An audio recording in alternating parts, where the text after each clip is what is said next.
Students, welcome to your chemistry classroom. प्यारे बच्चों, आज के लेक्चर के अंदर हम सीखेंगे, हम बात करेंगे regarding Berzelius hypothesis, Avogadro's hypothesis और उसकी एप्लीकेशंस के बारे में। So let's start with first of all Berzelius hypothesis. Berzelius hypothesis, this is very very important. Berzelius, he is a scientist. इससे पहले हमने गे-लुजैक्स लॉ पढ़ा था कंबाइनिंग वॉल्यूम्स का, उसके बाद आया डाल्टन्स एटॉमिक थ्योरी। तो बर्जीलियस इन दोनों थ्योरीज के ऊपर काम कर रहा था और उसने एक अपनी hypothesis they the that under similar conditions of temperature and pressure equal volumes of all gases contain equal number of atoms. अब ध्यान से देखिए, लेट डिफरेंट गैसेस, मान लीजिए डिफरेंट गैसेस क्या क्या थी। It was hydrogen, oxygen and nitrogen. मैंने ऐसे एग्जांपल ले लिया, ठीक है। तो ये रहा एक कंटेनर, इक्वल वॉल्यूम, ये तीनों कंटेनर का साइज सेम। ओके, मैं बर्जीलियस हाइपोथेसिस की बात कर रही हूं। तो volume V, volume V, volume we, temperature and pressure constant, similar conditions तीनों के लिए। तो ये रहा मेरे पास हाइड्रोजन, ये रही ऑक्सीजन, ये रही नाइट्रोजन, ठीक है। तो इसके अंदर 1 2 3 4 5 6 7 8 और इसके अंदर भी 2 3 4 5 6 7 एंड 8 और इसके अंदर भी 1 2 3 4 5 6 7 8 इक्वल नंबर ऑफ एटम्स। मतलब इसमें भी कितनी आई? 8 एटम्स, इसमें भी कितनी आई? 8 एटम्स, इसमें भी कितनी आई? 8 एटम्स। ओके, उसने एक जनरलाइजेशन देनी थी, जनरलाइजेशन दे दी एंड इट वाज एक्सेप्टेड। सभी ने इसको एक्सेप्ट भी कर लिया। लेकिन प्रॉब्लम कहां पे क्रिएट हुई, ये तो इसकी एक्सप्लेनेशन हो गई। जब इसको अप्लाई किया गया वेरियस केमिकल रिएक्शंस के लिए तो कहीं कहीं पे फ्रैक्शन ऑफ एटम आया। अब जब हमारे पास आ जाए 1/2 ऑफ एटम, मतलब हमने एटम को हाफ कर दिया, which was against Dalton's theory. Atom is indivisible, आप एटम को आधा नहीं कर सकते। तो ये जो बर्जीलियस हाइपोथेसिस थी, इट वॉज डिस्कार्डेड, ठीक है। क्योंकि डाल्टन भी फर्क नहीं बता पा रहा था कि एटम और मॉलिक्यूल में फर्क क्या है। बर्जीलियस ने भी वही गलती की, दो थ्योरीज को इकट्ठा करके एक नई थ्योरी बना दी, ठीक है। लेकिन जब इसको अप्लाई करेंगे तो आप लोग देखना, ये हो गया, इसका एग्जांपल हो गया। इसके बाद let it be applied to a chemical reaction. Okay, when applied to various chemical reactions,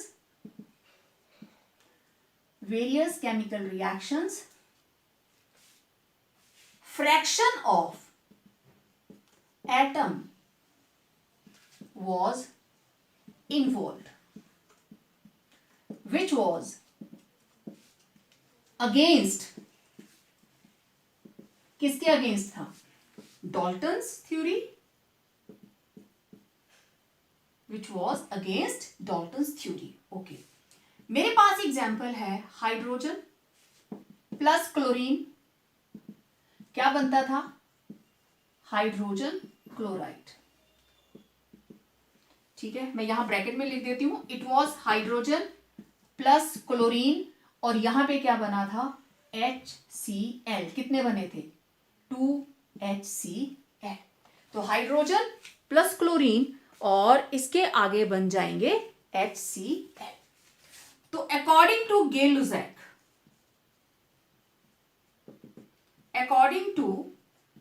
गे-लुजैक, it was involved one volume, and it was having 2 volumes. Remember? Okay. अब इसने क्या कहा? Equal number of atoms, same volume. Okay, तो अगर मैं यहां पे note कर लेती हूं, इट वॉज 1 वॉल्यूम, 2 वॉल्यूम। तो अगर इस एक वॉल्यूम के अंदर हैं late it B n atoms, तो इसमें भी कितनी आई? n एटम्स, यहां कितनी हो गई 2n एटम्स, राइट। 2n से सभी को डिवाइड कर दो तभी उधर एक एटम आएगी ना, ठीक है। तो ये हो गया n upon 2n atom, n upon 2n atom, 2n upon 2n atom, ठीक है। तो ये आ गया n से n कैंसल, 1/2 एटम, ये कितना आ गया 1/2 एटम, ये कितना आ गया 1 एटम। मतलब हाइड्रोजन क्लोराइड का एक एटम बनाने के लिए हाफ एटम लगती है क्लोरीन की और हाफ एटम लगती है हाइड्रोजन की। मेरी बात समझ में आ रही है, ठीक है। इसको बनाने के लिए दोनों की हाफ हाफ एटम लग रही है, but 1/2 atom does not exist, 1/2 atom exist नहीं करती।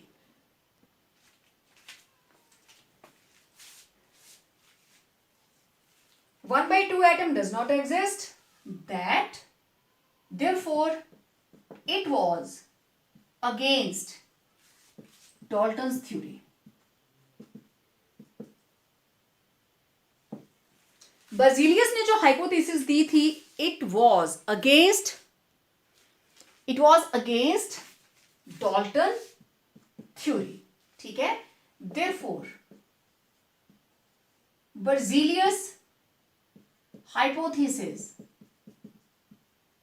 was discarded. इस थ्योरी को डिस्कार्ड कर दिया गया। और कब डिस्कार्ड हुई? जब इसको मॉडिफाई किया एवोगाड्रो ने। मेन मेरा मोटिव था आपको एवोगाड्रोस हाइपोथेसिस तक पहुंचाने का। अब इसी थ्योरी को एवोगाड्रो किस तरीके से एक्सप्लेन करता है, उसने सबसे पहला काम यह किया, एटम और मॉलिक्यूल का डिफरेंस बताया। ये आपको सबको समझ में आ गया होगा कि यहां पे 1 वॉल्यूम का मतलब उसमें late it B n atoms, n की वैल्यू कुछ भी हो सकती है, ठीक है। इसमें भी 1 है तो n, इसमें 2 है तो 2n हो गया, ठीक है। मुझे पहुंचाना था 1 एटम तक, तो मैंने 2n से जो सबसे बड़ी वैल्यू थी उसको उससे डिवाइड कर दिया, ओके। सो इसको मॉडिफाई किया किसने? एवोगाड्रो ने। देखना कैसे। तो सबसे पहला स्टेप ये था, एवोगाड्रो modified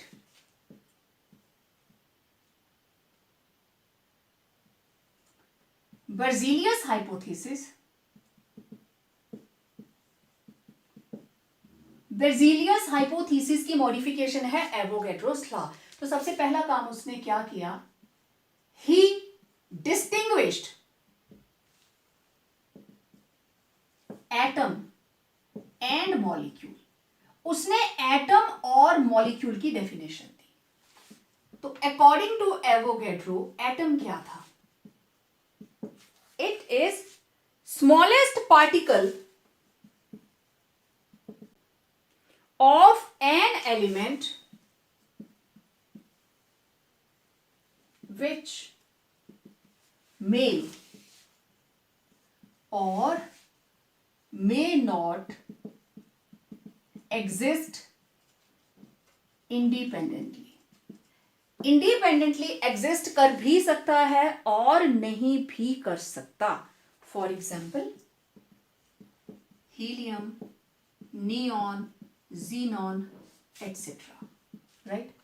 और मॉलिक्यूल, इट इज, इसको उसने डिफाइन किया, it is smallest particle of substance which exists independently,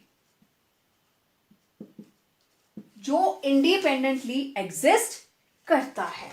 for example nitrogen, oxygen, hydrogen, carbon dioxide, H2 etcetera etcetera etcetera.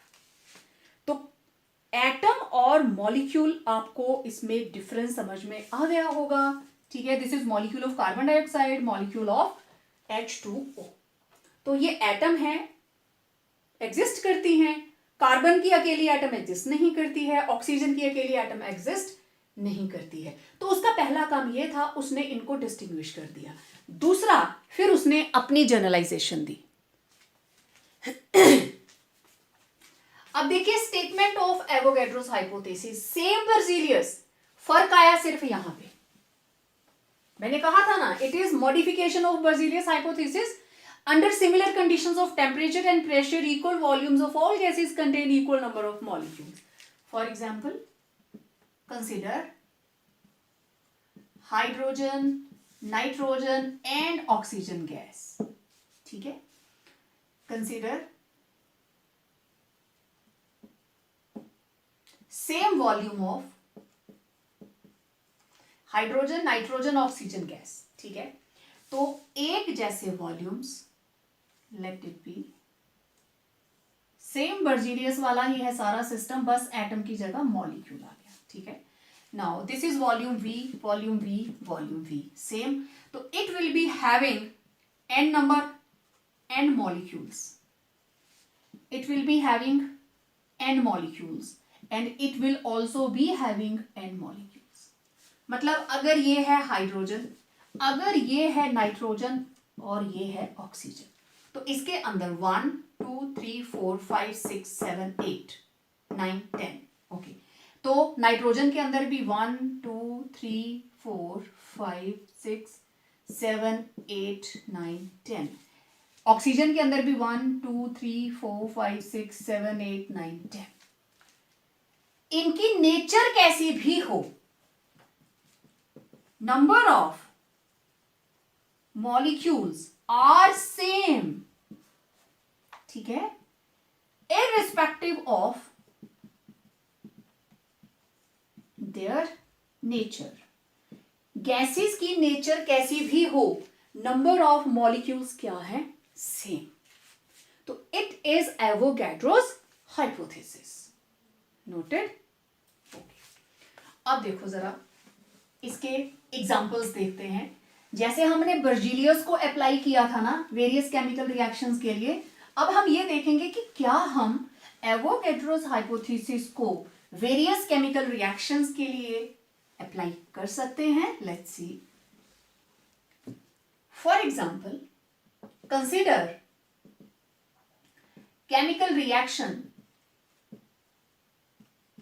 Between hydrogen and chlorine to get HCl। ठीक है, तो ये रही मेरे पास hydrogen plus chlorine, ये बनता है 2HCl। ओके, अकॉर्डिंग टू गे-लुज़ैक, गे-लुज़ैक के हिसाब से क्या है, 1 वॉल्यूम 1 वॉल्यूम 2 वॉल्यूम। अब लगा दीजिए यहां पे Avogadro's law, Avogadro's hypothesis. Okay, according to this volume 1, let it be n molecules, let it be n molecules, it will be 2n molecules, right? 2 volume है ना। ओके, मुझे यहां 1 चाहिए, 1 मॉलिक्यूल चाहिए, तो हम क्या करेंगे, 2n को 2n से डिवाइड, ये हो गया n अपॉन सभी से, सभी को करेंगे ना डिवाइड, मॉलिक्यूल, इधर भी n अपॉन 2n मॉलिक्यूल, ये आ गया, ये आ गया और ये कैंसिल, ये रहा हाफ मॉलिक्यूल, ये रहा हाफ मॉलिक्यूल और ये रहा 1 मॉलिक्यूल। ठीक है, now 1/2 of hydrogen molecule means 1 hydrogen atom, and 1/2 of chlorine molecule means 1 chlorine atom, and H and Cl combine to form HCl molecule। समझ आ गई बात? It means it can be applied to any chemical reaction successfully। Clear हो गया ना सबको? ठीक है, फिर से देखिए, 1 volume 1 volume 2 volume, 1 volume n molecule, 1 volume n, तो 2 में क्या हो गया, डबल, इसको 1 मॉलिक्यूल तक ले गए, तो इसका वन मॉलिक्यूल इसके साथ कंबाइन कर रहा है और बना रहा है वन मॉलिक्यूल, राइट। तो हाफ मॉलिक्यूल ऑफ हाइड्रोजन का मतलब एक एटम, ठीक है, क्योंकि H2 है, एक मॉलिक्यूल के अंदर दो एटम्स हैं, ठीक है। उसी तरीके से क्लोरीन की हाफ मतलब वन क्लोरीन एटम, दोनों मिलके बना लेते हैं HCl मॉलिक्यूल। डन। अच्छा, एक और केमिकल रिएक्शन देखते हैं, chemical reaction between hydrogen and oxygen, ठीक है, इसको देखते हैं।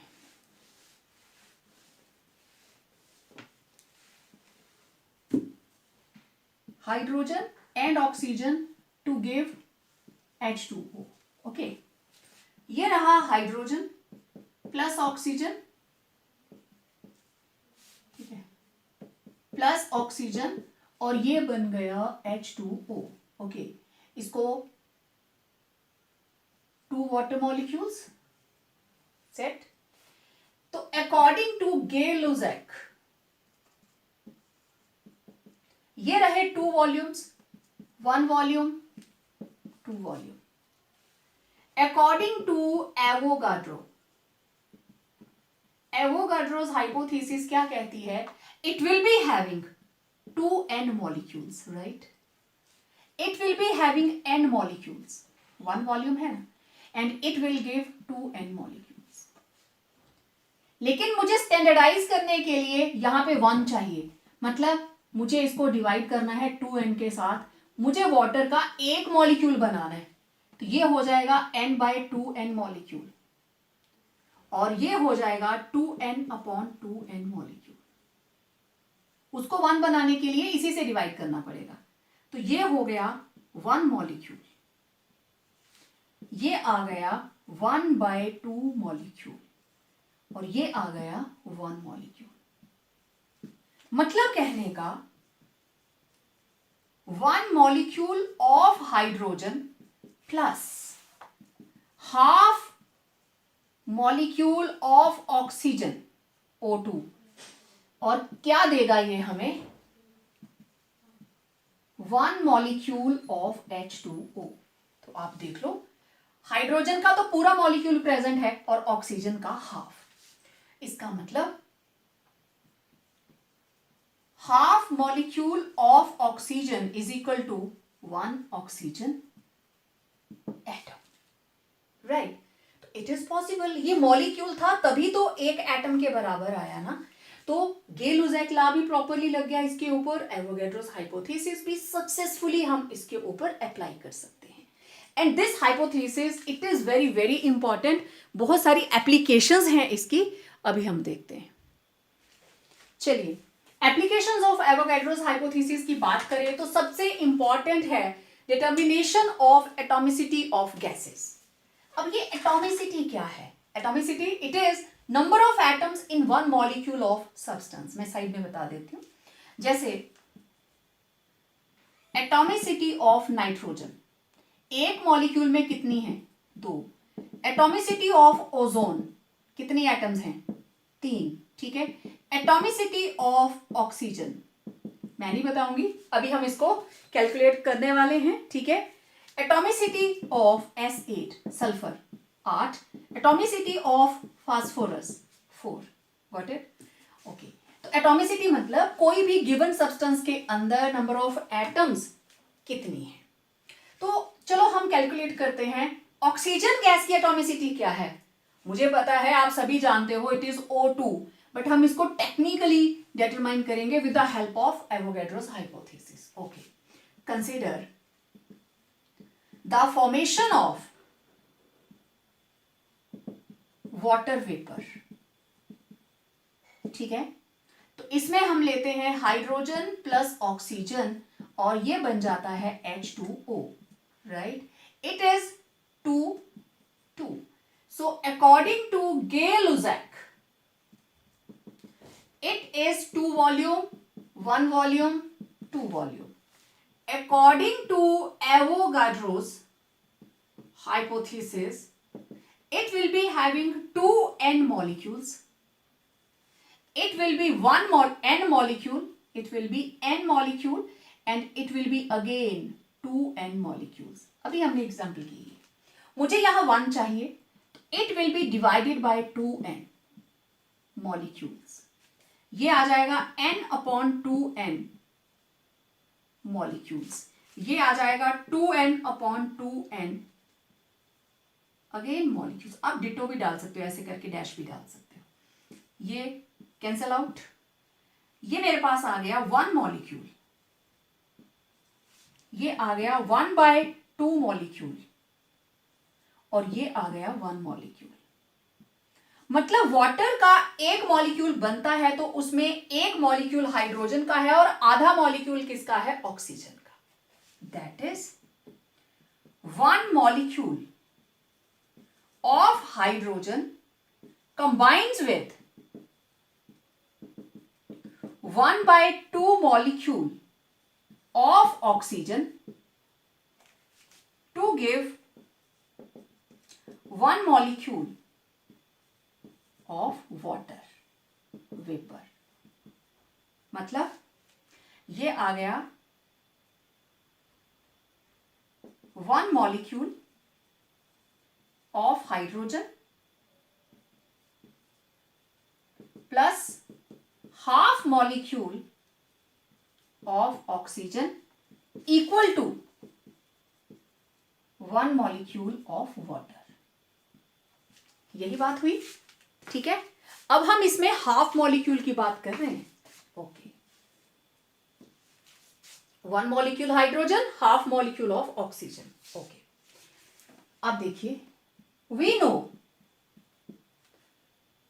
Molecular mass of water vapour, water vapour का मॉलिक्यूलर मास कितना होता है, 18 ग्राम। अब इसमें एक मॉलिक्यूल है हाइड्रोजन का, ठीक है। Mass of 1 molecule of hydrogen is equal to 2 gram. Therefore mass of क्या था यहां पे, half molecule of oxygen, 1/2 molecule of oxygen कितना आया, इसमें से इसको माइनस करेंगे, ठीक है। किसके बराबर आ जाएगा ये, it will be equal to mass of water molecule minus mass of 1 molecule of hydrogen. तो it will be 18 minus 2 equal to 16 grams। 18 it will be, water vapour का मास 18, हाइड्रोजन का कितना है 2, तो कितना आ गया 16 ग्राम्स, ठीक है।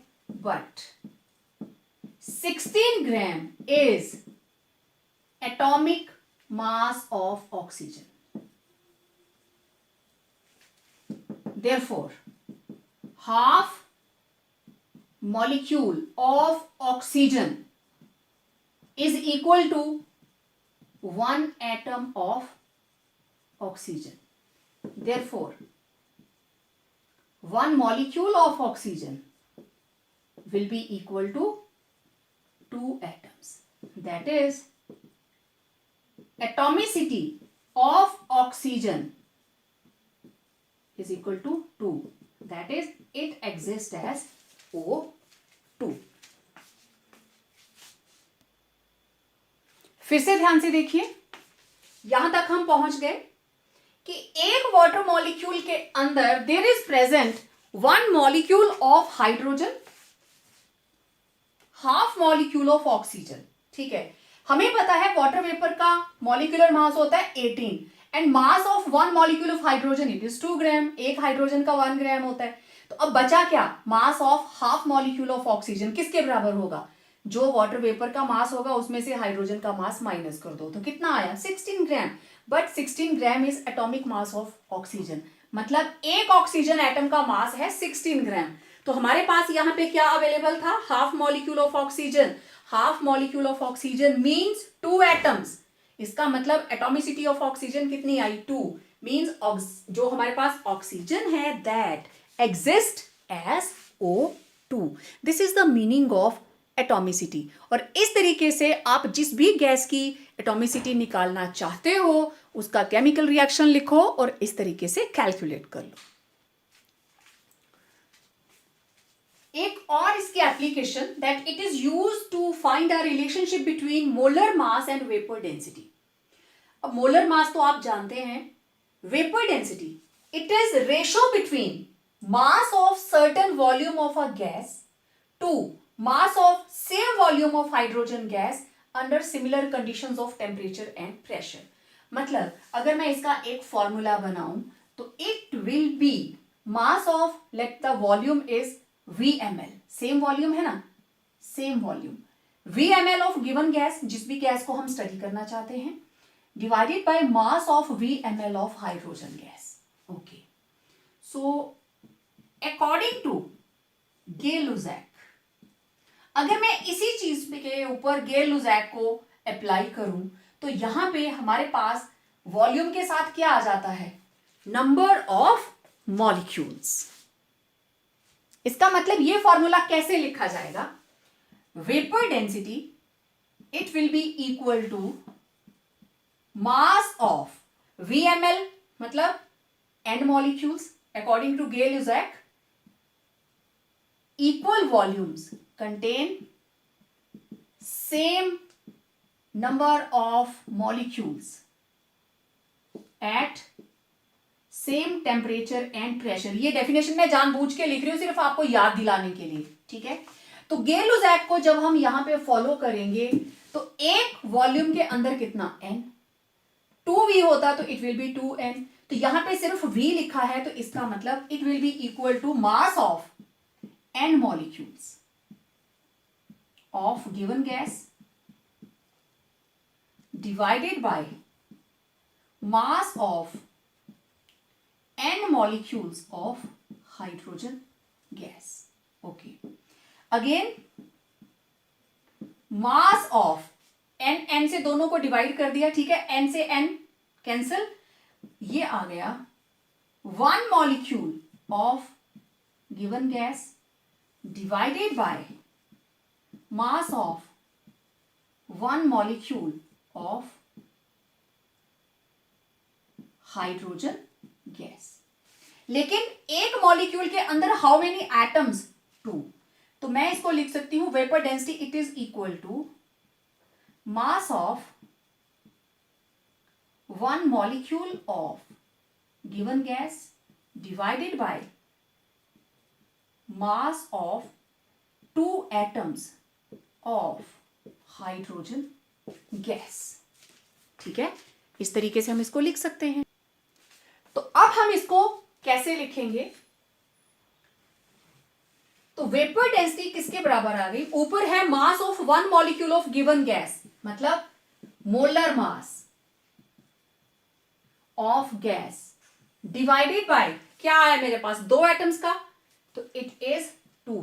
Molar mass of hydrogen gas कितना है, 2. तो ये हमारे पास फॉर्मूला बन गया that vapour density it is equal to molar mass divided by 2. And अगर हमें निकालना हो molar mass it will be equal to 2 into vapour density. और ये फॉर्मूलाज नेक्स्ट हम डायरेक्टली यूज करने वाले हैं. These both formulas are very very important कि वेपर डेंसिटी किसके बराबर होती है, आपको किसी का भी मॉलिक्यूलर मास गिवन है उसको हाफ कर दीजिए. लेट इट बी कि मेरे पास है बेंजीन C6H6, ठीक है, तो ये हो गया 78 ग्राम्स, ये रहा इसका मोलर मास, ठीक है. तो अगर मुझे इसकी वेपर डेंसिटी निकालनी है तो it will be equal to molar mass divided by 2, formula का यही है, तो it will be 78 by 2, 39 will be its vapour density. तो इन फॉर्मूलाज को हम आगे यूज करने वाले हैं, ठीक है. So it was application of Avogadro's law. Well, it was all about Berzelius hypothesis and Avogadro's hypothesis. जल्द ही मिलेंगे एक और वीडियो के अंदर और सीखेंगे कुछ और इंटरेस्टिंग बातें related to some basic concepts in chemistry. Till then, complete your notes and revise it.